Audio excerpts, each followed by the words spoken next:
उत्तर प्रदेश की 25 बड़ी खबरें। पिछले साल 16 मई को कोर्ट ने 3 महीने के भीतर यह भुगतान करने को कहा था, लेकिन राज्य सरकार ने फंड की कमी का हवाला देकर 6 महीने की मोहलत मांगी थी। कोर्ट में बार बार मिल रही तारीखों पर खड़ा रुख अपनाते हुए अब अंतिम समय सीमा तय कर लिया है। पश्चिम बंगाल ने लाखों सरकारी कर्मचारियों के लिए आज से ही ऐतिहासिक राहत लेकर आया है। सुप्रीम कोर्ट ने न्यायमूर्ति संजय करोल को, न्यायमूर्ति प्रशांत कुमार को मिश्रा की खंडपीठ ने ममता बनर्जी सरकार को कड़ा निर्देश दिया है। 31 मार्च 2026 के तहत महंगाई भत्ते के कुल बकाया 25% भुगतान करने का आदेश दिया है। यह आदेश उस दिन आया है जब बंगाल में विधानसभा में लेखा अनुदान पेश किया गया था। इससे राजनीतिक गलियारों में एक हलचल बढ़ गई है। सुप्रीम कोर्ट ने राज्य सरकार को निर्देश दिए हैं कि कर्मचारियों के लंबे समय में लंबित कमाया है 1/4 हिस्सा 31 मार्च का चुकाया गया है। शेष 75% बकाया राशि के भुगतान का तारीख और समय सीमा तय कर लिया गया है। अदालत ने एक उच्च स्तर पर 4 सदस्य समिति बनाने का आदेश दिया है। आपको बताया है कि पिछले साल 16 मई को कोर्ट ने 3 महीने के भीतर भुगतान करने को कहा गया है। उत्तर प्रदेश की राजनीति में आगामी विधानसभा चुनाव मिशन सन 2027 को लेकर बिसात बिसनी शुरू हो गई है।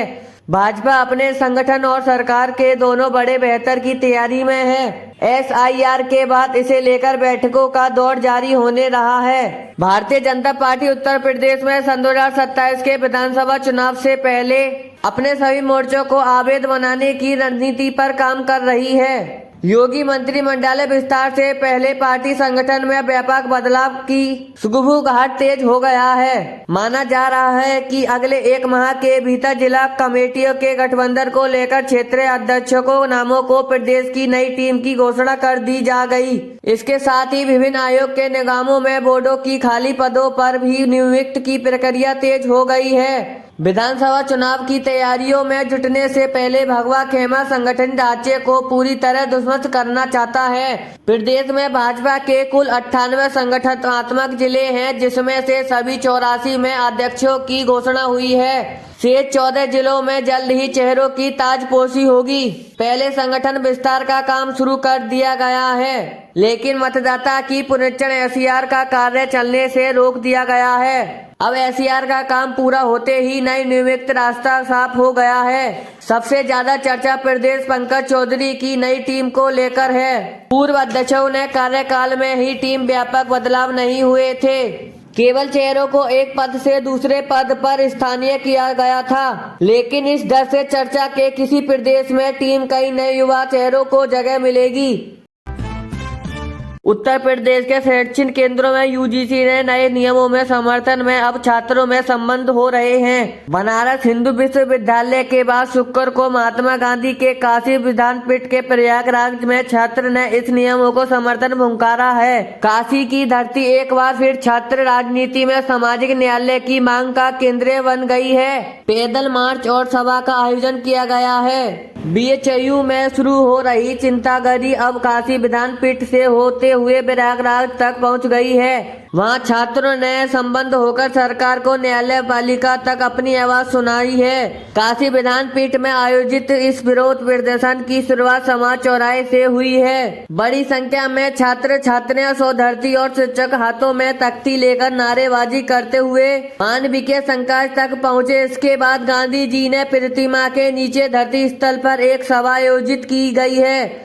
कार्यक्रम में मुख्य रूप से रविंद्र सिंह पटेल, राहुल सोनू कन्ने, आशीष मौर्य और ज्योति नंदन भास्कर जैसे छात्र नेता से शिकायत की। वक्ताओं ने आरोप लगाया कि विश्वविद्यालय में बिछड़े हुए दलित वर्ग के छात्रों के सामान्य प्रशासित स्तर पर भेदभाव किया गया था। सभा को संबोधित करते हुए वक्ताओं ने न्यूमिस्ट के चौंकाने वाले आंकड़ों का हमला किया।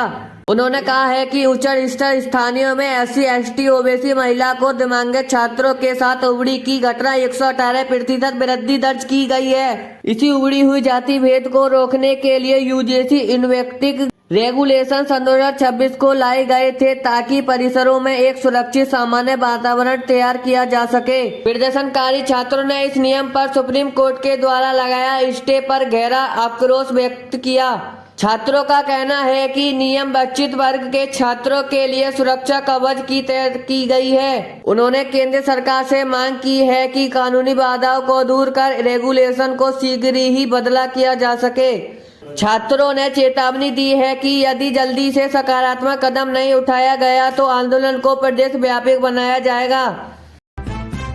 बॉलीवुड के एक्ट्रेस सोनीला चेटेली यूएसए के में कैद अपने भाई की मदद के लिए कोर्ट कचहरी से लेकर सोशल मीडिया तक मदद मांग रहे हैं। अब उन्होंने आबू को होकर प्रधानमंत्री नरेंद्र मोदी से गुमराह किया है। एक्ट्रेस ने एक टीवी चैनल पर अपने भाई मेजर रिटायर विक्रांत कुमार चेटेली के मामले में पीएम मोदी से दखल लेने की अपील की है। एलिना ने डब्ल्यूडब्ल्यूई आंखों से भावुक होकर कहा, पिलाजी हमारे सैनिक को वापस ले आए। विक्रांत कुमार चेटेली भारतीय सेना के पूर्व स्पेशल फोक्सेजन अधिकारी है। उन्होंने सितंबर सन 2024 संयुक्त अरब अमीरात यूएई के हिरासत में लिया गया है। वह अब तक वही के एलिना चेटेली प्रधानमंत्री से अपील ऐसे समय भी आई है जब मामले में इसी हफ्ते में दिल्ली के हाई कोर्ट ने भी दखल दिया है। बीते मंगल को हाई कोर्ट ने विदेश मंत्रालय एमई के मेजर के लिए विक्रांत के लिए कानूनी मदद की सुविधा की है। इसके तहत यूएसए स्थित farm alert farm and partners को उनके प्रेस मुक्त के लड़ने के लिए अधिकृत किया है।